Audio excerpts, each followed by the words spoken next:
Good afternoon everyone. कल हम लोगों ने पढ़ा था वाइगोट्स्की का सामाजिक अधिगम का सिद्धांत, यानी सामाजिक संज्ञानात्मक अधिगम का अंतरीकरण का सिद्धांत, अधिगम का सिद्धांत। तो आज हम जो जानेंगे, इन्होंने जो सिद्धांत का प्रतिपादन किया था उसको किस प्रकार से हम एजुकेशन में जो है वो उपयोग कर सकते हैं, यानी उसकी शैक्षणिक उपयोगिता क्या है। तो शैक्षणिक उपयोगिता में जो है हम आते हैं कि सबसे पहले हम आते हैं कि इन्होंने सोशल कंस्ट्रक्शन की बात कही थी कि हम समूह में कार्य करा सकते हैं, और टीचर्स जो है ये फैसिलिटेटर होते हैं जो आपको केवल जो है वो निर्देश देंगे। आपको हर एक चीज़ करने के लिए जो है वो टीचर पर डिपेंड रहने की ज़रूरत नहीं है, वो एक मार्गदर्शक के रूप में होंगे और बच्चे जो है समूह में कार्य कर सकते हैं। प्रोजेक्ट वर्क हो गया, प्रॉब्लम सॉल्विंग वर्क हो गया, एक्टिविटी हो गया, इस सब तरह का जो कार्य है, इन तरीक़ों से जो हम सिखा सकते हैं वो बच्चों को, वो वाइगोट्स्की की ही देन है। इसमें वाइगोट्स्की का सिद्धांत के अंतर्गत जो है टीचर फैसिलिटेटर होते हैं जो ये असिस्ट करते हैं कि हम किस लेवल के बच्चों को जो है किस प्रकार का टास्क दे सकते हैं उनके जेडपीडी के अंतर्गत। जेडपीडी के बारे में थोड़ा सा आपको बता दें, बाकी नोट्स मैंने पहले भी प्रोवाइड कर दिया है आप लोगों को। और जेडपीडी क्या है, ये बहुत ही इम्पॉर्टेंट चीज़ है, वाइगोट्स्की का एक बहुत ही महत्वपूर्ण देन है, जिसे हम जोन ऑफ प्रॉक्सिमल डेवलपमेंट कहते हैं, यानी कि संभावित विकास क्षेत्र। संभावित विकास क्षेत्र का मतलब ये है कि यह जो है ये उस क्षेत्र के अंतर को रेखांकित करता है जो कि एक सीखने वाला खुद से कर सकता है, दूसरों की मदद से कर सकता है। जैसे कि मान लीजिए कि उदाहरण स्वरूप हम लेते हैं कि एक स्टूडेंट जो पहले ये सोचता है कि व्हाट आई कैन डू, हम क्या कर सकते हैं।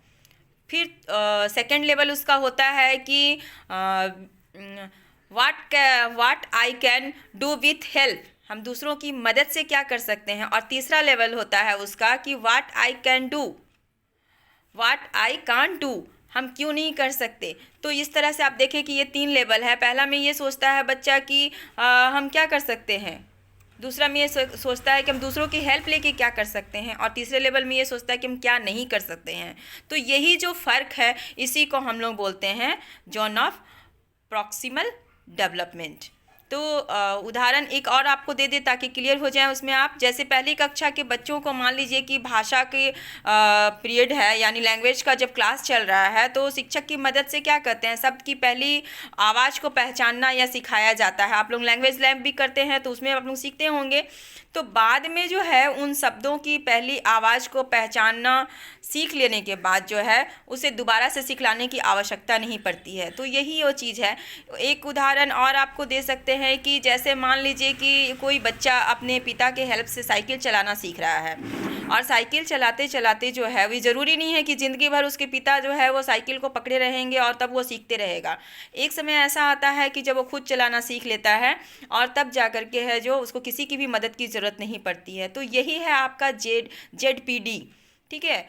तो कहने का मतलब कि बच्चा एक समय कुछ भी जानकार नहीं होता है, लेकिन अगर उसको हेल्प मिले तो वो सीख सकता है, और एक समय ऐसा आता है जब वो बिना हेल्प का बहुत कुछ कर सकता है। तो यही है इसका कॉन्सेप्ट। फिर इसमें है आपका कि स्कैफोल्डिंग, जिसे हम लोग हिंदी में ढांचा निर्माण कहते हैं।